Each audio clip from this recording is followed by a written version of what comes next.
Hi, welcome back to part 16 of How to Hypnotize Without Trance. This is the penultimate video in this particular program. I hope you've enjoyed it. I hope you've got a phenomenal amount out of it. We are just scratching the surface really, but I want to give you a good foundation. I hope that this is what this program has achieved. Now, just one quick point aside before we get into the topic of this. As you watch this video, be aware that if it looks like I'm hobbling about, I am, because when this video was taken I was recovering from knee surgery. I'm just mentioning that now because when I watch it I'm acutely aware of that. You probably wouldn't have even noticed, but just wanted to get it off my chest there. Okay, let's have a look at the video. Post-hypnotic suggestion without trance. I need to talk about post-hypnotic suggestions, and that's what this video is going to be about. Specifically, post-hypnotic suggestions in the hypnosis without trance model. Before I say anything more, let me just get clear about what a post-hypnotic suggestion is, because I know not everybody watching these videos is a seasoned hypnotist. Essentially, a post-hypnotic suggestion is any suggestion given during hypnosis that is for something that's going to take place after the hypnosis is finished. So an example of this might be if you were working with a smoker in a hypnotherapy context, you may say, each and every time somebody offers you a cigarette, from now on you will just say no and feel wonderful knowing that you're a non-smoker. So that's a suggestion that's given in the hypnosis session for something that's going to happen after the hypnosis session. Now, I had a lot of people asking me about this as it relates to hypnosis without trance, because, and I think this really it really shows how easy it is to get stuck in that old school trance model, because people think, well, hang on a second, there's no trance, there's no eyes closed bit going on with hypnosis without trance, so when do I give the suggestions? The answer to that is really, really simple: whenever you like. Now, with the hypnosis without trance approach, you're just taking people directly into experiences, so you forget trance completely.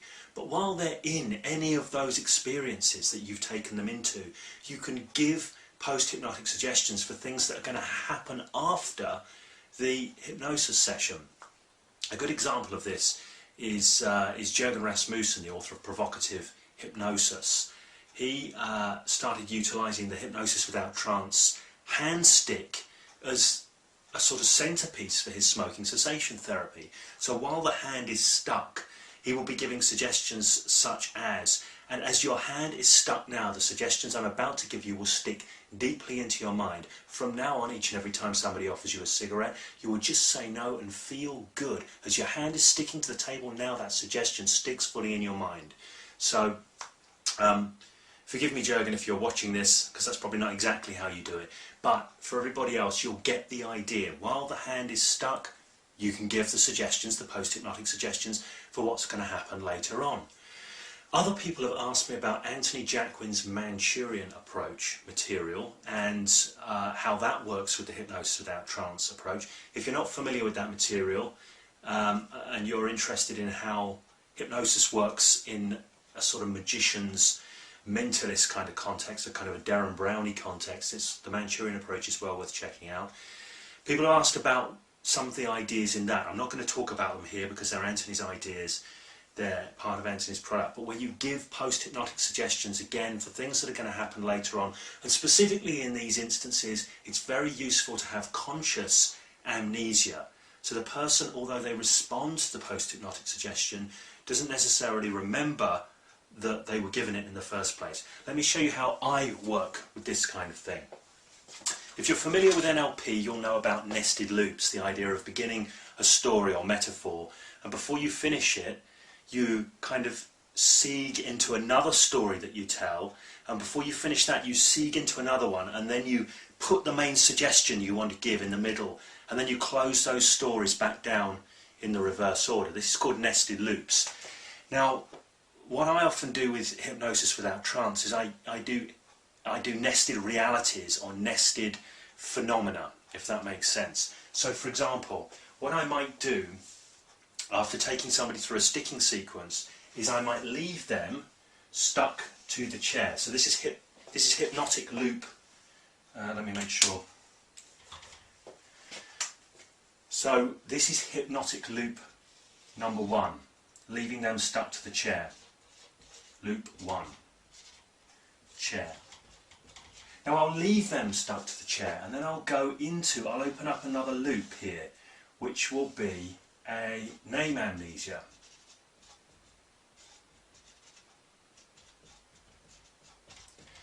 Now, right in the middle of the name amnesia here, because this is an amnesia, this is the phenomenon of amnesia going on. This is a great place to put a post-hypnotic suggestion that you want them to have conscious amnesia for.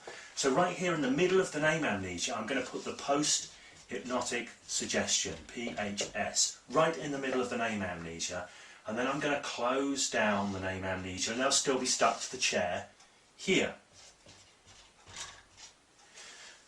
So for example, they're stuck to the chair, we do the name amnesia thing, whereabouts is that name, watch it disappear, and as your name's gone now, you try and say your name and it's gone. What happens when you try and say your name and it's gone? Now while the name is gone, you can say, and it's interesting that just as your name has gone now, you will have no recollection consciously of what I'm about to tell you, but you will remember and respond at a deeply unconscious level. And then you give the post-hypnotic suggestion. Then you give the suggestion for conscious amnesia again, and then you go straight back into saying in your name, what was your name? Try and say it. Now they'll still be in the name amnesia and still struggling at this point. Then you return the name, what's your name? And they give the name, and you're still stuck to the chair. And they're back struggling, stuck to the chair. So you've gone in, chair loop, you close the chair loop then. This should, if this has been done right and this has been handled right, this should have no conscious memory attached to it if you're giving the suggestion, but it should still be there deeply embedded. If you made sure, and if you were thorough and you paid due diligence at this point to making sure that the suggestion was given, was received and was acknowledged. So, you know, there's all kinds of ways of doing that. Nod your head if you understand.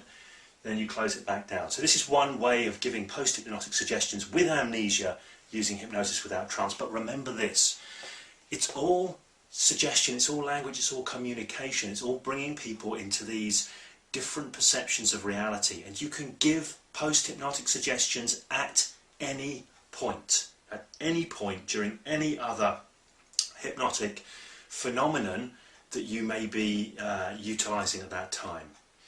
Okay, I hope that makes sense. I hope I've put that clearly enough for you to be able to take the idea away. And if you're already doing hypnosis without trance stuff, play around with that a lot more if post-hypnotic suggestion is something you're interested in.